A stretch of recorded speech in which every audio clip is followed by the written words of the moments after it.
নমস্কাৰ, মই doctor R আলামিন। মই অবষ্টেট্ৰিচিয়ান এণ্ড গাইনকলজিষ্ট, কোকৰাঝাৰ চিভিলত কাম কৰি আছোঁ। তো আজি এটা বিশেষ ভিডিঅ' বনাম বুলি ভাবিছোঁ।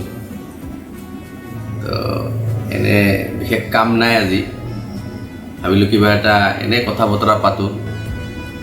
যে টপিক বিচাৰি পোৱা নাই, এনে এটা ৰেণ্ডমলি ভাবিলোঁ হেল্থৰ ওপৰতে কওঁ, যিহেতু মই হেল্থৰে অফিচাৰ।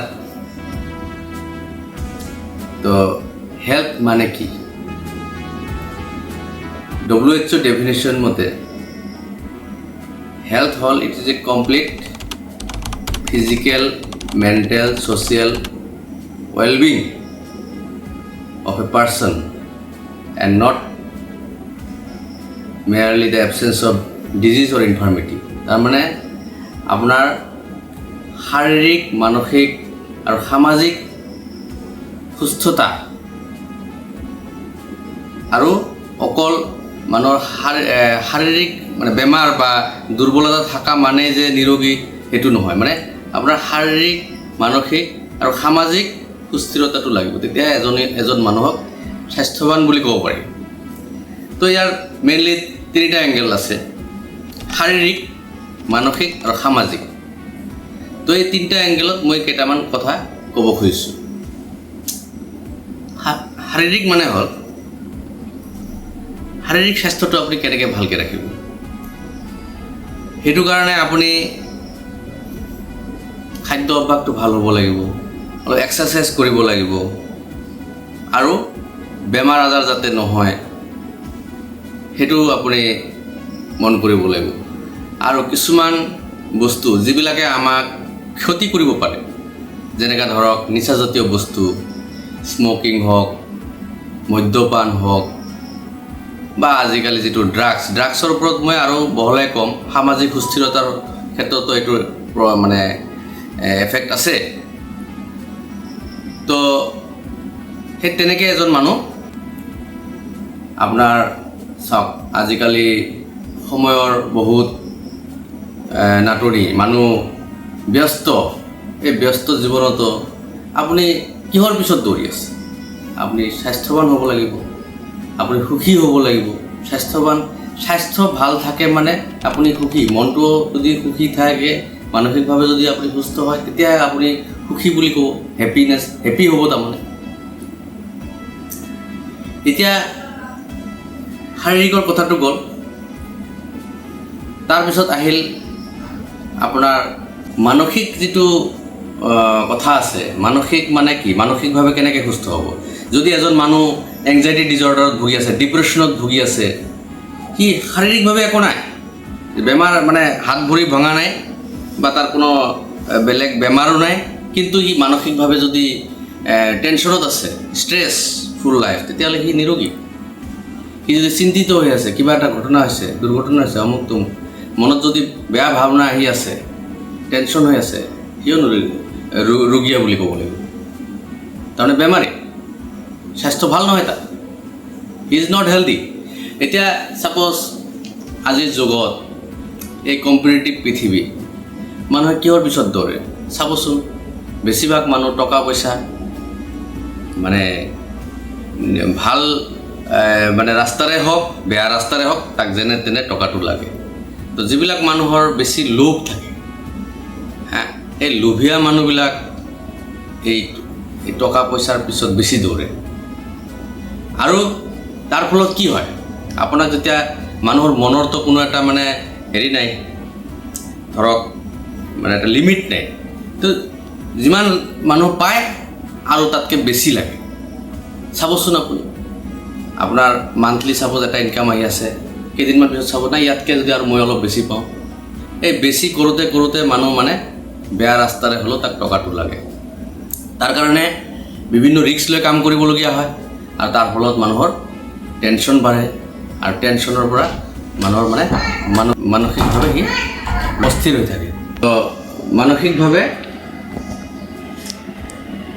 মানে সুস্থ হৈ থাকিবলৈ হ'লে কিছুমান বস্তু মানে অলপ নিজে অলপ কণ্ট্ৰলত ৰাখিব লাগিব। যিকেইটা আমাৰ ঋতু আছে, যেনেকৈ কাম, ক্ৰোধ, লোভ, মোহ, মাৎসৰ্য চবৰে থাকে।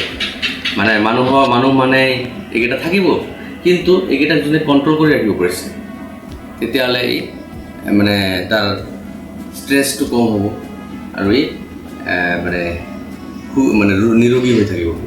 ইয়াৰ লগত আপোনাৰ আধ্যাত্মিকতাৰ কথাটো আহে। এজন মানুহ যদি আধ্যাত্মিকভাৱে সুস্থ, মানে ষ্ট্ৰং, মানে তাৰ স্পিৰিচুৱেলি যদি ষ্ট্ৰং তাৰমানে, তেতিয়াহ'লে তাৰ মানে সেই মনটোও ষ্ট্ৰং হৈ থাকিব। কিছুমান সৰু সুৰা ঘটনা মানে তাক দুৰ্বল কৰিব নোৱাৰে। চাওক, আমি এই পৃথিৱীত জীয়াই থাকিব লগা হ'লে আমি যদি সদায় ভাবোঁ যে আমাৰ একো সমস্যা নহ'ব আৰু আমি আৰামত জীৱন যুদ্ধটোত পাৰ হৈ যাম, সেইটো নহয়। সমস্যা আপোনাৰ থাকিবই, কিন্তু তাৰ লগত চেলেঞ্জ কৰি, তাৰ লগত এডাপ্টেশ্যন কৰি আপুনি আগুৱাই যাব লাগিব। আৰু সেইটো কাৰণে আপুনি যদি মানুহজন অলপ আধ্যাত্মিকভাৱে যদি অলপ ষ্ট্ৰং হয়, আপুনি যি ধৰ্মৰে বা যি বিশ্বাসতে আপুনি বিশ্বাসী নহওক কিয়, আপুনি যদি নিজৰটো আপুনি ফ'ল' কৰি থাকে, চাব আপোনাৰ ভাল হ'ব, আপুনি নিৰোগী হৈ থাকিব পাৰিব। এতিয়া আপুনি প্ৰত্যেকটো মানে বিশ্বাসতে আপুনি চাব ভাল কথাই কৈছে, যিবিলাক মানি চলিলে আপোনাৰ উপকাৰ হ'ব। মিছা কথা ক'ব নালাগে, বা কেনেকৈ বস্তুবিলাক কাৰ লগত কি মানে মেইনটেইন কৰিব লাগে। নেক্সট পইণ্টত মই এইবিলাক কথা আৰু অলপ কওঁ। যিয়ে হওক, সেইখিনি ফ'ল' কৰিলে আপুনি মানসিকভাৱে সুস্থ হৈ থাকিব। আৰু 3 নম্বৰ কথাটো হ'ল যে ছ'চিয়েল ৱেলবিং, মানে সামাজিকভাৱে আমি কেনেকৈ সুস্থ হৈ থাকিব পাৰোঁ। সামাজিকভাৱে সুস্থ হৈ থাকিবলগীয়া হ'লে আপোনাৰ ওচৰ চুবুৰীয়াৰ সৈতে ভাল সম্পৰ্ক ৰক্ষা কৰিব লাগিব। আপুনি যিবিলাক আপোনাৰ আত্মীয় আছে, ৰিলেটিভছৰ লগত এটা গুড ৰিলেশ্যন মেইনটেইন কৰিব লাগিব। আপুনি যেতিয়া চবকে এটা ভাল এটা ৰিলেশ্যন, চবৰ লগত যেতিয়া ভাল ৰিলেশ্যন এটা মেইনটেইন কৰিব, তেতিয়া চাব আপোনাৰ ভাল লাগিব। আপুনি মানে এটা মানে সুস্বাস্থ্যৱান মানুহ। তাৰমানে এতিয়া চাওক, তাৰ ক্ষেত্ৰত আৰু কেইটামান কথা আছে, মই কৈ দিছোঁ যে যেতিয়া এজন মানুহ এই পৃথিৱীত চাপ'জ জীয়াই থাকিব লাগিব, ই অকলে এই পৃথিৱীত জীয়াই থাকিব নোৱাৰে, চবকে দৰকাৰ হ'ব।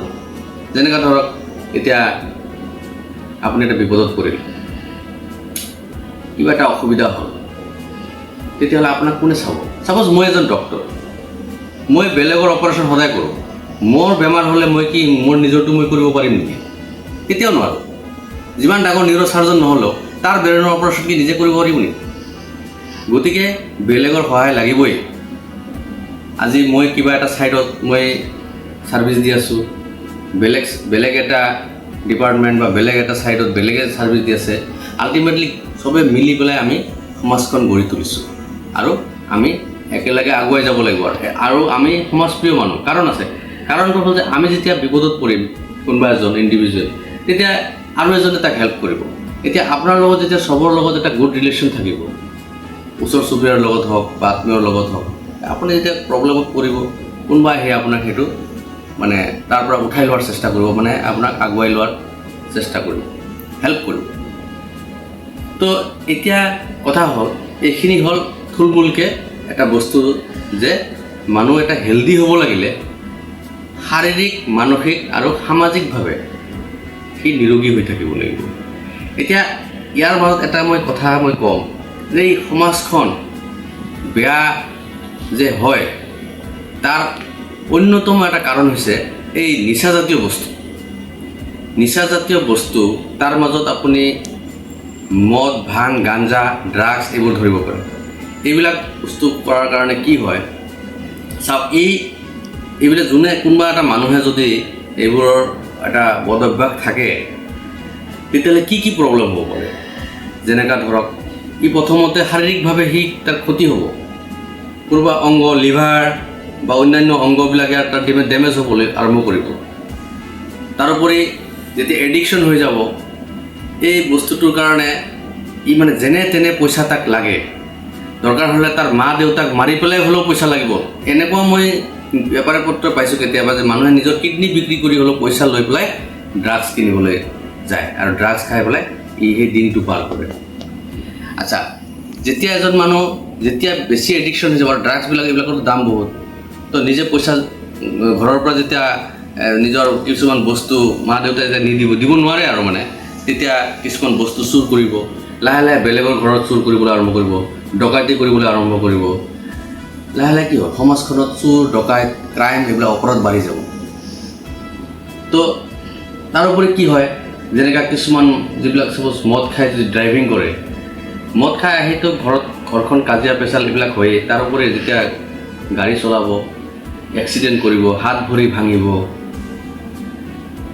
নিজৰ জীৱনৰ ৰিস্ক আহি গ'ল, আৰু লগতে ৰাস্তাত যে বেলেগ মানুহ যে কোনোবা এজন ঘূৰি ফুৰি আছে বা তাৰ জীৱনৰ এটা ৰিস্ক আহি যায়।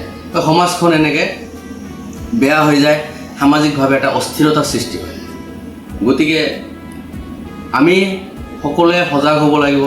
আমাৰ সৰু সৰু ল'ৰা ছোৱালীবিলাকে যে কিতাপ চিতাপ পঢ়ে, আজিৰ দিনত সদায় মানে আমি যেনিবা নিজৰ কথাটো চিন্তা কৰিব লাগিব, আৰু আমাৰ যিখিনি অনুজ আছে, আমাৰ ল'ৰা ছোৱালীবিলাক আছে, এটা যে স্কুল কলেজত যায়, স্কুলৰ পঢ়া শুনাৰ লগতে যাতে এই ধৰণৰ বেয়া বদ অভ্যাসবিলাক যাতে নাহে সিহঁতৰ গাত, আৰু সেই শিষ্টাচাৰবিলাক যাতে শিকে, নৈতিকতা শিকে, তেতিয়াহে সমাজখন সুস্থ হ'ব।